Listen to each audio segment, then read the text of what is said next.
निकिता अग्रवाल और रेखाबेन अग्रवाल का आए दिन का झगड़ा आम सास बहू के झगड़ों और कहासुनी से अलग नहीं था।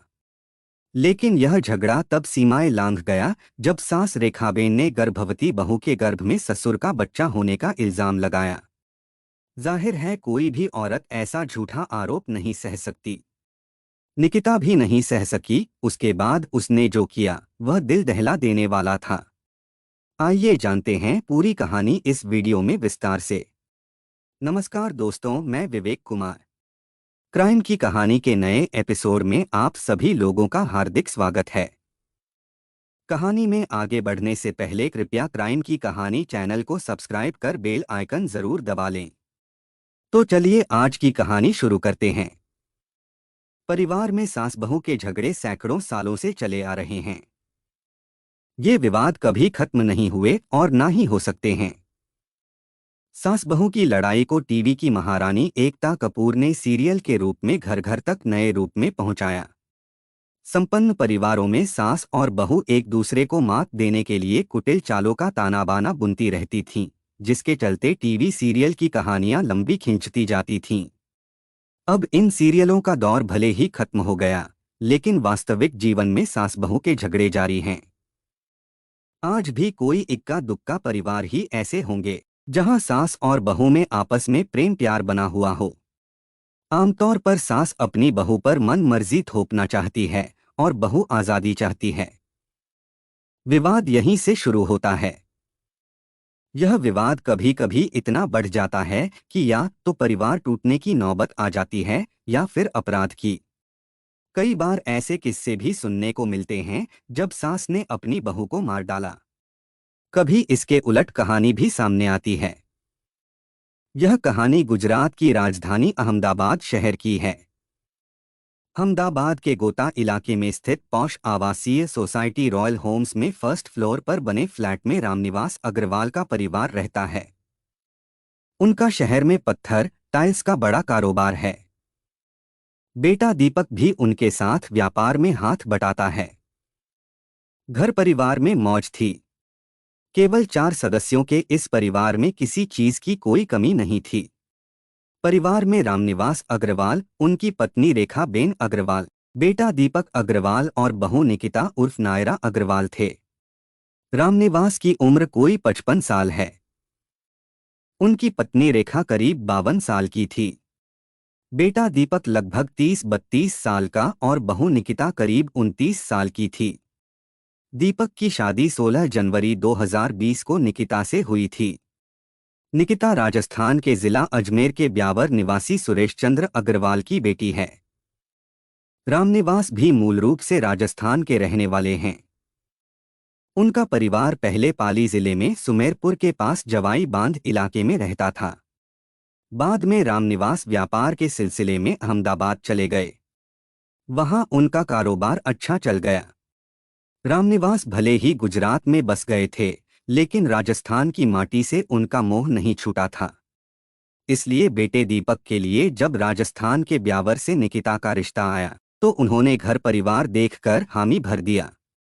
वैसे भी ब्यावर के रहने वाले सुरेश चंद्र अग्रवाल साधन संपन्न थे। उनका भी अच्छा कारोबार था। पैसों की कोई कमी नहीं थी। निकिता में भी कोई कमी नहीं थी। तीखे नाक नक्श वाली निकिता ने राजस्थान यूनिवर्सिटी से एम.कॉम तक की पढ़ाई करने के बाद सिक्किम यूनिवर्सिटी से फाइनेंस में एमबीए की डिग्री भी हासिल की थी। दीपक और निकिता की शादी हो गई। शादी में सुरेश चंद्र अग्रवाल ने दिल खोलकर पैसा खर्च किया। किसी बात की कमी नहीं छोड़ी। पत्नी के रूप में सुंदर और पढ़ी लिखी निकिता को पाकर दीपक भी निहाल हो गया। दीपक भी हैंडसम था। निकिता भी पति के रूप में दीपक को पाकर खुद पर अभिमान करती थी। दोनों का दाम्पत्य जीवन खुशी से चलने लगा।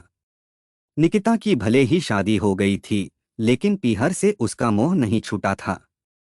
वह पीहर जाती तो महीने 20 दिन में आती। हालांकि इस बीच मार्च में लॉकडाउन हो गया था। लॉकडाउन के दौरान निकिता को करीब 3-4 महीने पीहर में ही गुजारने पड़े। उसका कहना था कि ट्रेन और बसें बंद होने तथा एक से दूसरे राज्य में लोगों की आवाजाही पर रोक होने से वह अहमदाबाद नहीं जा सकी थी।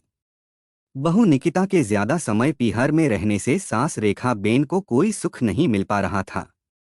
वैसे तो घर में कामकाज के लिए बाई आती थी, फिर भी रेखा बेन चाहती थी कि कोई उसकी भी देखभाल करने वाला हो, बहू उसके कामकाज में हाथ बटाए। इस बात को लेकर रेखा और निकिता में कई बार खटपट हो जाती थी। दहेज को लेकर भी रेखा उसे ताने मारती और उसके कामकाज में मीन-मेख निकालती रहती थी। वैसे भी आमतौर पर बढ़ती उम्र के लिहाज से हर महिला चाहती है कि जैसे उसने घर को संवारा है, वैसे ही बहू भी घर परिवार की जिम्मेदारी संभाले। लेकिन निकिता शादी के बाद आधे से ज्यादा समय पीहर में ही रही थी। ऐसी हालत में रेखा बेन को ही घर परिवार में खटना पड़ता था।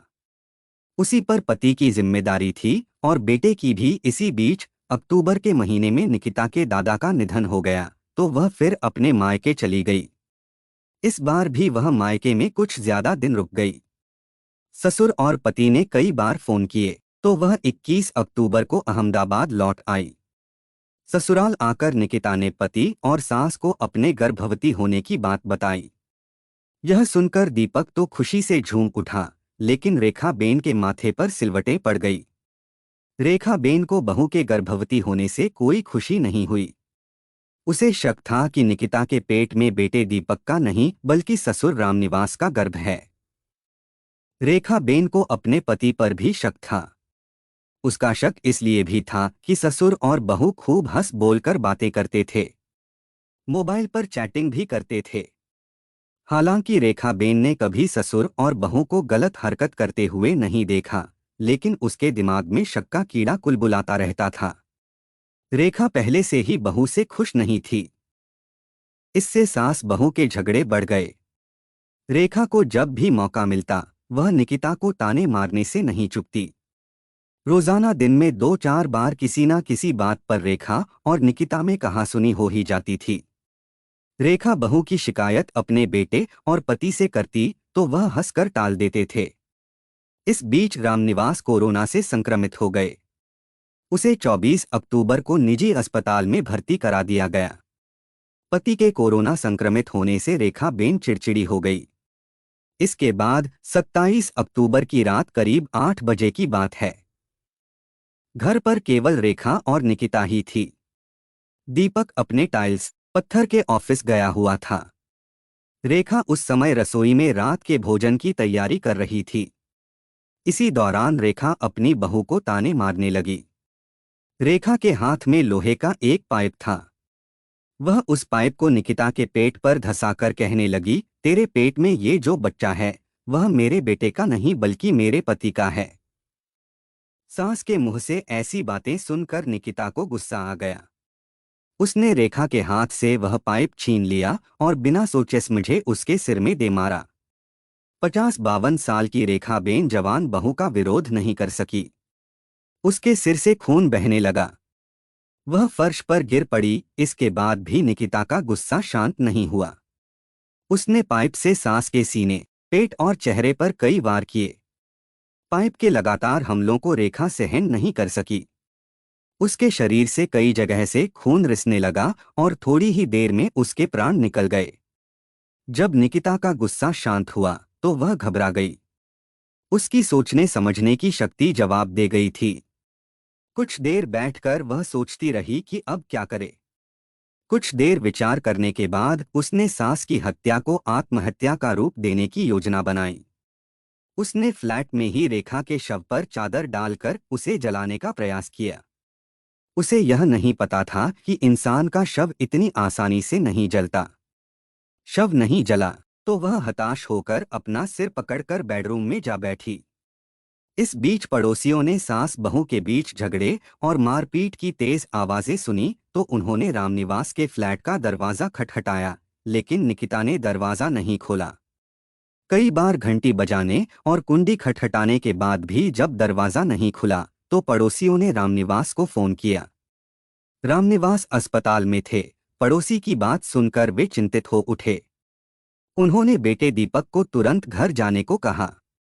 दीपक उस समय अपना ऑफिस बंद कर चाणक्यपुरी ब्रिज स्थित मंदिर में हनुमान जी के दर्शन करने गया हुआ था। वह रात करीब 9:30 बजे फ्लैट पर पहुंचा। उसने घंटी बजाई, लेकिन निकिता ने गेट नहीं खोला। उसने गेट की कुंडी भी खटखटाई, लेकिन फिर भी दरवाज़ा नहीं खुला। तो उसने माँ और बीवी के मोबाइल पर फ़ोन किया, लेकिन दोनों ने ही फ़ोन नहीं उठाया। उसे लगा कि निकिता ने माँ से झगड़े के बाद गेट बंद कर लिया होगा और अब वह गुस्से में गेट नहीं खोल रही है। थक-हार कर उसने पड़ोसियों की सीढ़ियों के रास्ते अपने फ्लैट में जाने की कोशिश की, लेकिन उसे कामयाबी नहीं मिली। बाद में उसने पड़ोसियों से पाइप की बनी सीढ़ी का इंतजाम किया। इस सीढ़ी पर चढ़कर वह रसोई के रास्ते अपने फ्लैट में पहुंचा। उसकी माँ का कमरा बंद था। उसने कमरा खोला तो माँ की खून से लथपथ अधजली लाश देखकर दीपक सहम गया। माँ की लाश के पास ही खून से सना लोहे का एक पाइप पड़ा था। निकिता अपने बेडरूम में चुपचाप बैठी थी। उसने उससे पूछा कि यह सब क्या और कैसे हुआ। निकिता ने दीपक को बताया कि मम्मी जी ने पहले उससे झगड़ा किया, फिर वे अपने कमरे में चली गईं। पता नहीं उन्होंने खुद कैसे अपना यह हाल बना लिया, शायद उन्होंने सुसाइड कर लिया। दीपक को निकिता की बातें गले नहीं उतर रही थीं। अगर रेखा बेन सुसाइड करती तो खून से लथपथ कैसे हो जाती और फिर उनका शव कैसे जलता। दीपक ने निकिता से पूछा कि घर में कोई और आदमी आया था क्या। निकिता ने मना कर दिया। दीपक ने रात को ही फोन नंबर 108 पर एम्बुलेंस सेवा को फोन किया। एम्बुलेंस के साथ आए डॉक्टर और चिकित्सा कर्मियों ने रेखा बेन की जांच कर उसे मृत घोषित कर दिया। इसके बाद दीपक ने पुलिस को फोन किया। पुलिस उसके फ्लैट में पहुंच गई। पुलिस ने दीपक से पूछताछ किया। दीपक ने पिता का फोन आने से लेकर सीढ़ी के रास्ते फ्लैट में चढ़ने और मां का लहूलुहान शव पड़ा होने की सारी बातें बता दिया। पुलिस ने निकिता से पूछताछ की तो उसने वही बातें कहीं जो दीपक को बताई थीं। मौके के हालात देखकर पुलिस को भी निकिता की कहानी पर भरोसा नहीं हुआ। रात ज्यादा हो गई थी, फिर भी पुलिस ने रात को ही घर के बाहर लगे सीसीटीवी कैमरों की फुटेज देखी। फुटेज में इस बात के कोई सबूत नहीं मिले कि दीपक के फ्लैट में बाहर से कोई आदमी आया था। पुलिस ने पंचनामा बनाकर शव पोस्टमार्टम के लिए अस्पताल भिजवा दिया। मामला संदिग्ध था, इसके लिए निकिता से पूछताछ जरूरी थी। पुलिस उसे थाने ले गई। दीपक की शिकायत पर 16 थाना पुलिस ने मुकदमा दर्ज कर लिया। पुलिस ने मौके से खून से सना लोहे का पाइप बरामद कर लिया था। पुलिस ने थाने में निकिता से पूछताछ किया। वह कहती रही कि सास और उसका झगड़ा हुआ था। इसके बाद सास अपने कमरे में चली गई और अंदर से कमरा बंद कर लिया। बाद में कैसे और क्या हुआ, इसका उसे कुछ पता नहीं है। निकिता ने पुलिस को बताया कि उसकी सास पिछले कुछ सालों से ऐसी बीमारी से पीड़ित थी कि कोई उसे छू ले तो वह तुरंत नहाती थीं। मेडिकल की भाषा में इस बीमारी को ऑब्सेसिव कंपल्सिव डिसऑर्डर ओसीडी कहा जाता है। दीपक ने भी अपनी मां के ऐसी बीमारी से ग्रस्त होने की बात मानी। पुलिस ने दीपक से उसके घर परिवार और सास बहू के रिश्तों के बारे में पूछा। इसमें पता चला कि रेखा बेन और निकिता में दहेज और घरेलू कामकाज को लेकर झगड़े होते रहते थे। इस पर पुलिस अधिकारियों ने निकिता से मनोवैज्ञानिक तरीके से पूछताछ किया। आखिर दूसरे दिन 28 अक्टूबर को सुबह निकिता ने जो बताया, उसे सुनकर पुलिस के अधिकारी भी हैरान रह गए। निकिता ने बताया कि उसकी सास पुराने ख्यालों की थी। वह उसे कभी दहेज पर तो कभी किसी दूसरी बात पर ताने मारती थी। शादी के बाद से ही सास से उसकी पटरी नहीं बैठी थी। अभी जब वह पीहर से ससुराल आई और मम्मी जी को अपने गर्भवती होने की बात बताई तो उनकी त्योरियां चढ़ गईं। उस दिन तो उन्होंने कुछ नहीं कहा। ससुर जी के अस्पताल में भर्ती होने के बाद मम्मी जी मेरे गर्भ को लेकर अनाप शनाप बातें कहने लगीं। उस दिन जब उन्होंने उससे गर्भ ससुर का होने की बात कही तो गुस्से में वह अपना आपा खो बैठी और उनके हाथ से पाइप छीनकर ताबड़तोड़ हमले किए। इससे उनकी मौत हो गई। निकिता ने सास की हत्या करने की बात कबूल कर ली थी। उसने पुलिस को बताया कि सास की हत्या को आत्महत्या का रूप देने के लिए उसने वहां फैले खून को चादर से साफ किया।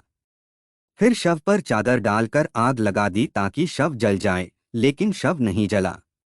इसके बाद उसने अपने मोबाइल से ससुर के व्हाट्सएप चैट और मैसेज डिलीट किए। मोबाइल से मैसेज डिलीट करने की बात सामने आने पर पुलिस ने निकिता के साथ परिवार के चारों लोगों के मोबाइल जब्त कर लिए। इनकी जांच की तो निकिता के मोबाइल में एक मैसेज मिला। 24 अक्टूबर के इस मैसेज में ससुर रामनिवास ने लिखा था कि तुम अभी दीपक से दूर ही रहना। निकिता की स्वीकारोक्ति के बाद पुलिस ने निकिता और उसकी सास के खून से सने कपड़े भी जब्त कर लिए। मोबाइल फोन के साथ इन कपड़ों को भी जांच के लिए विधि विज्ञान प्रयोगशाला भेज दिया गया। एफएसएल टीम ने भी मौके से साक्ष्य जुटाए। पुलिस ने दूसरे दिन डॉक्टरों के मेडिकल बोर्ड से रेखा बेन के शव का पोस्टमार्टम कराया। बाद में दीपक को शव सौंप दिया गया।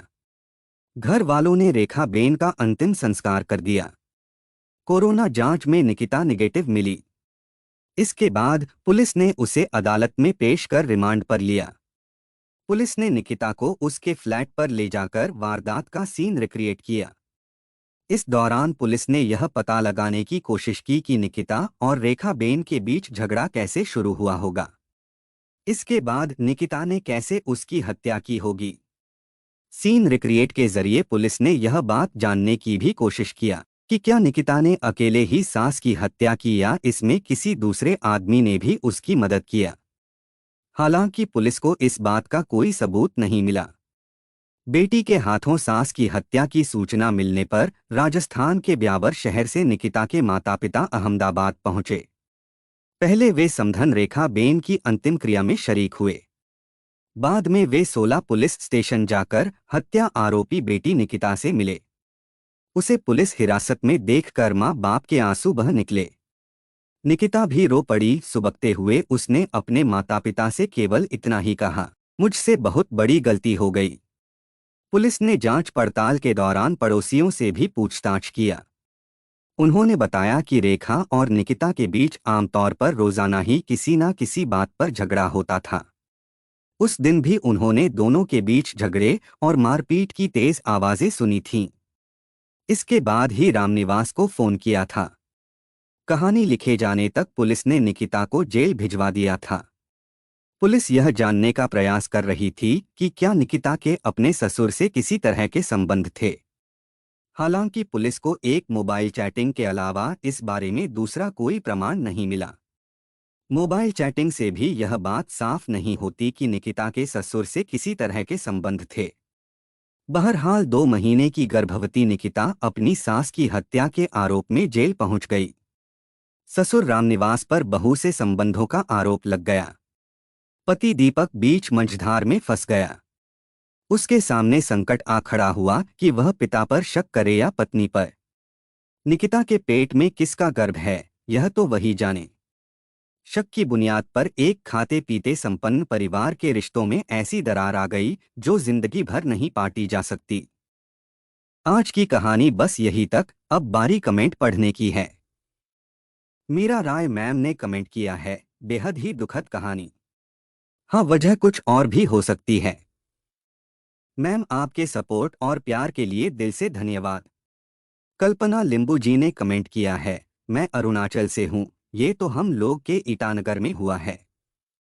मैं ये लोग को जानती हूँ। मैम, आपके सपोर्ट और प्यार के लिए दिल से धन्यवाद। कोरंगी गुरुंग जी ने कमेंट किया है, नमस्कार, हम नेपाल से आपका कहानी सुन रहे हैं वर्षों से, मगर कमेंट आजकल ही कर रही हूँ। मुझे हिंदी लिखना नहीं आता, इंग्लिश भी नहीं आता। मैम, आपके सपोर्ट और प्यार के लिए दिल से धन्यवाद। आलिया जी ने कमेंट किया है, नाइस स्टोरी, आपकी हर स्टोरी बहुत अच्छी है। God bless you always. Alia ma'am, आपके कमेंट के लिए आपका तहे दिल से शुक्रिया। अलका जी ने कमेंट किया है, आपकी वॉइस बहुत अच्छी है। मैम, आपके सपोर्ट और प्यार के लिए दिल से धन्यवाद। सिमरन कौर मैम ने कमेंट किया है, very nice video, thanks so much. Ma'am, आपके सपोर्ट और प्यार के लिए तहे दिल से शुक्रिया। प्रिया शर्मा जी ने कमेंट किया है, गलत संबंध का रिजल्ट गलत ही होता है। मैम, आपके सपोर्ट और प्यार के लिए तहे दिल से शुक्रिया। रोशनी पटेल जी ने कमेंट किया है, मैम, आपके सपोर्ट और प्यार के लिए तहे दिल से शुक्रिया। नीरा मेघ जी ने कमेंट किया है, जब आप कोई कहानी सुनाते हैं तो ऐसा लगता है जैसे वह मेरी आंखों के सामने घटित हो रही हो।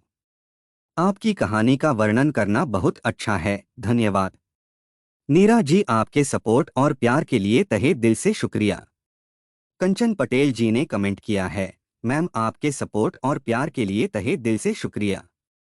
सिमरन सावी जी ने कमेंट किया है, हेलो सर। मैम आपके सपोर्ट और प्यार के लिए तहे दिल से शुक्रिया। नेत्रा थापा जी ने कमेंट किया है, नेपाल से एनबी थपा, अच्छा लगा। थापा जी, आपके सपोर्ट और प्यार के लिए तहे दिल से शुक्रिया। गुरजोत सिंह जी ने कमेंट किया है, good narration sir, keep it up, love from Chandigarh. Sir आपके सपोर्ट और प्यार के लिए तहे दिल से शुक्रिया। रीता छेत्री मैम ने कमेंट किया है, मैम आपके कमेंट के लिए आपका तहे दिल से शुक्रिया। नोमान खोखर जी ने कमेंट किया है, मैं पाकिस्तान से हूँ, आपकी वीडियो देखती हूँ। Nice story. नोमान जी, आपके सपोर्ट और प्यार के लिए दिल से धन्यवाद। मनोज प्रभाकर जी ने कमेंट किया है, सर आपके सपोर्ट और प्यार के लिए दिल से धन्यवाद।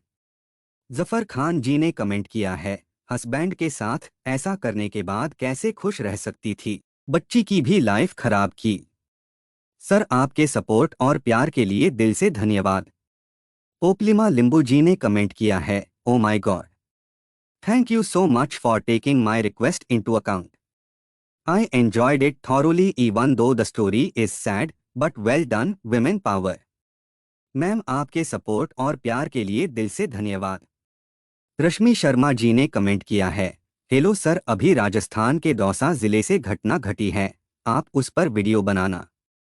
मैम आपके कमेंट के लिए आपका तहे दिल से शुक्रिया। अगर आप केस का थोड़ा सा डिटेल जैसे पीड़ित का नाम, जगह का नाम दे देती तो मुझे कहानी सर्च करने में थोड़ा आसानी हो जाता। आलोक सर ने कमेंट किया है, सर आपके कमेंट के लिए आपका तहे दिल से शुक्रिया।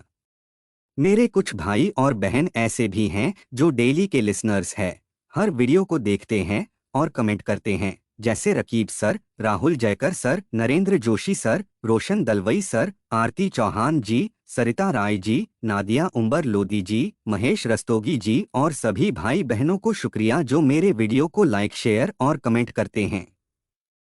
आप लोग ऐसे ही अपना प्यार बनाए रखिए, मैं आप लोगों के लिए रोज नए वीडियो लाता रहूंगा। कहानी को लास्ट तक सुनने के लिए आपका धन्यवाद।